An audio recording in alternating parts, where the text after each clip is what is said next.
પ્રાયોજક છે cancer healer centre, a new beginning. ગાંધીનગરમાં જાહેરમાં મારામારી કરનાર 2 શખ્સોની પોલીસે કરી છે ધરપકડ.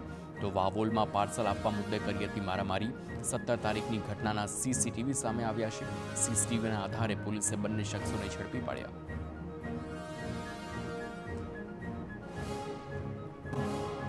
મહેસાણામાં વેરો ન ભરનારા મિલકત ધારકો સામે તંત્રની લાલ આંખ. મોઢેરા ચોકડી પાસે આવેલ હોટલ સહારા બ્રિજ કરાઈ છે સીલ. ₹55,93,000નો વેરો બાકી હોવાથી હોટલ સામે કાર્યવાહી. છેલ્લા 10 વર્ષથી હોટલ સંચાલકે વેરો ભર્યો નહોતો, તો વેરો બાકી હોય તેવી અન્ય 7 દુકાનોને પણ કરાઈ છે સીલ. અન્ય 7 દુકાનદારોને અપાઈ છે નોટિસ. વડોદરાની સાવલી નગરપાલિકાએ 3,43,00,000થી વધુની બાકી વીજ બિલ ન ભરતા એમટીવીસીએલની કાર્યવાહી. પાલિકાનું વીજ કનેક્શન કાપી નાખવામાં આવતા છવાયો છે અંધારપટ. પાલિકા ચીફ ઓફિસરને ધારાસભ્ય કેતન ઇનામદારે 10 લાખ ભરી દેવા ટકોર કરી હતી. વડોદરા મહાનગરપાલિકાએ બાકી વેરાની વસૂલાત માટે કરી કાર્યવાહી. મકરપુરા એસટી ડેપો પરની કેન્ટીન અને ઓફિસ સીલ કરાઈ છે.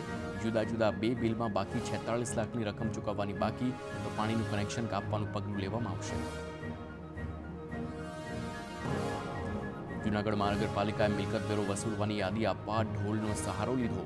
નોટિસ ભર્યા બાદ પણ વેરો ન ભરનાર મિલકત ધારકોને ત્યાં જઈ ઢોલ વગાડ્યા.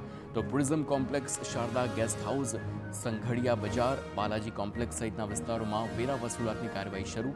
મહાનગરપાલિકાએ અનેક મિલકતો સીલ પણ કરી.